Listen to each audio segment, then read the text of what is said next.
Hello guys, this is Mia from the Sibyl's Tarot. Welcome to day 14 of 31 Days of Tarot by Ethany. Today's topic is what is my favorite method of divination aside of tarot. So, if you have been watching me for a while, you probably know that I am a Lenormand reader as well as a tarot reader, and incorporating this new system to my practice has discovered me like a whole new layer of meaning and has added up a lot to my practice. So what I really enjoy about Lenormand is how accurate it is, how easy it is to understand once you get like the system. But I am a little bit of a Lenormand snob, and I am a believer that there's a system because of something. So this doesn't mean that you cannot use a tool as you see fit. I mean, whatever can trigger your divination, your intuition, sorry. I mean, you can trigger your intuition by throwing pebbles if you want, but like when you use something as a tool to trigger your intuition, I don't believe that you are actually reading that. You are using your intuition, you are doing an intuitive reading, and that's okay, but you are not reading Lenormand, so to speak. So this is just my opinion, okay? But I thought that this would be a good opportunity to share my Lenormand collection. And I would like to start with this one. This is a pouch I made because this deck is quite beaten up, as you can see in here, and this was the first Lenormand deck I had. It's Oracle Lenormand. So this is a Los Corvio edition. It is a very inexpensive deck. I paid like €6 or €7 for this one. So if you want to get started in Lenormand, this is a good and inexpensive way to get started. The pictures are pretty simple, but that's kind of the idea when it comes to Lenormand. Like, what is very important to me in regards with Lenormand is that the pictures are clear, so you can identify them quite easily within a reading. So these cards, like, do their purpose pretty good.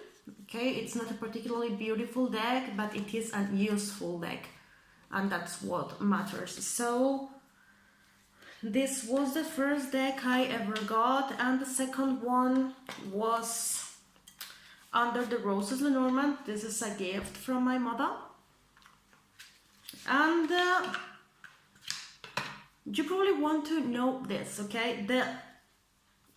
If you are one of those who customize decks, the edges of these cards were quite beaten up, and I had a wonderful idea of edging them. So people don't edge a beaten up deck because it will bleed, and you will have the rest of the borders reddish. So I don't mind.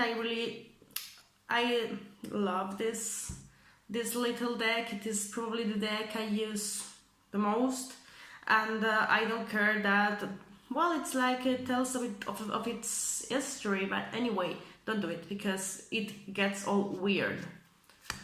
But this is a great deck for beginners. So if you're considering starting to learn Lenormand, this deck is awesome. I love it because of the clarity, because it has inserts, which is very helpful when you want to identify people within a Lenormand reading. And as well, and I don't know if you can appreciate it, probably not, but the thing is that in the backs there are like keywords, very concealed, but there are like keywords for each card. So for instance, in here you say luck, reward, opportunity, fortune, what else, success, happiness, hope. Like, there are keywords in the cards, so when you are beginning and you get stuck in a reading, it is like a lovely thing that having like this cheat sheet in the card itself, but it's not something that you see if you don't know that they are there, if you are not paying attention. So it's a good one. So next is Media Lenormand. This is one of my favorite decks. It is a beautiful deck, and in the deck it's like drawn with a pencil. In somewhere in my channel there is a review of this deck, like more in depth. It is a very beautiful deck, reads very well, pictures are pretty clear. Oops. The backs are amazing, so a highly recommended deck. What else? There is Bluebird Lenormand as well. This is one that's, I say this is one of my favorite decks, but actually it is pretty easy to make an adequate Lenormand deck. So, well, this one is trimmed and edged, and well, I'm not very happy with the results of trimming this deck, but the borders were very beaten up. This has been a deck that has seen hard labor, and I had to trim it just to try to refresh it because the cards were like opening. So I decided to trim the deck to give it some new life. And you can see as well how this deck has the inserts, which are pretty useful. For instance, you see in here like Crossroads has the Queen of Diamonds, has a woman, and it's like a very easy for you to remember that this card can also represent a woman, so you know.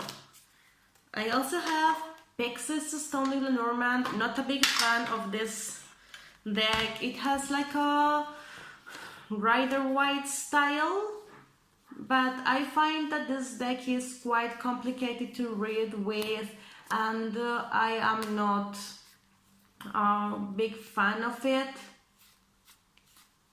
You can see in here, in fact, I would be quite open to trading this deck. I love the size, that's a good thing. Like, they're very small, and I'm all for small decks. Next, we have the Burning Serpent Oracle, which is basically a Lenormand.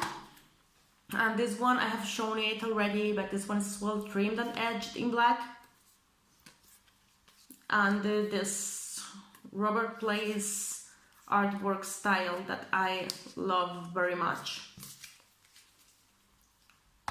I have as well this new Jewel of the Crown, the Gaslight Parlor, that as of now should be out of print because it's a deck with just there are just 20 copies of this deck, and yesterday there was one left for sale. I don't know if it is, but if it is, get one because it's an amazing deck. I also did a review of this deck, and this is Lachlan Oman, which is probably going to trade as well.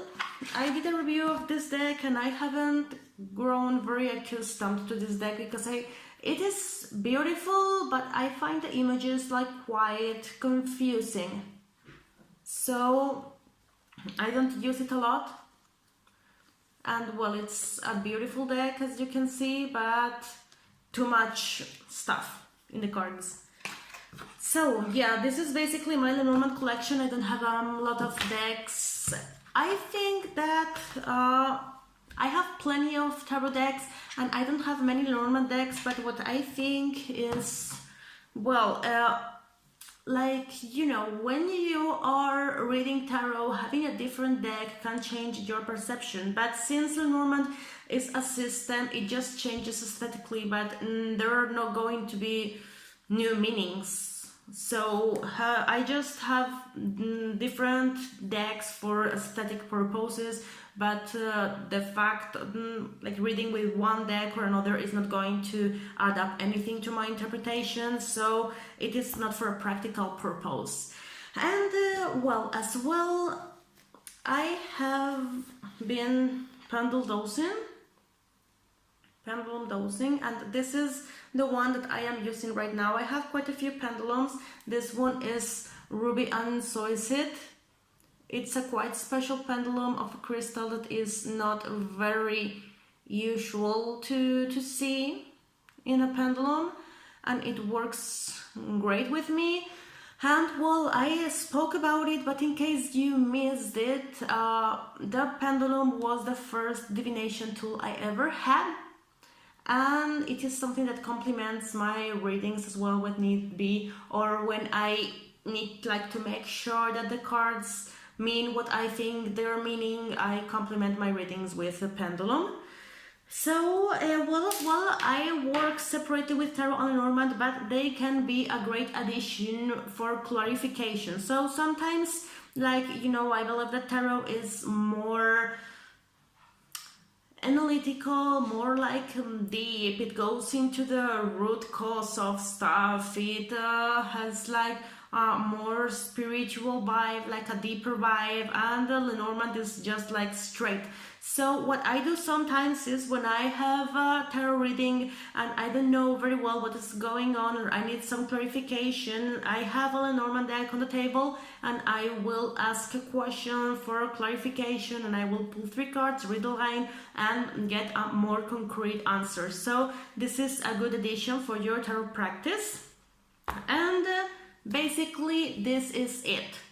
So what are your preferred divination methods aside of tarot? I would love to hear that. Thank you very much for watching and have a lovely week. Bye!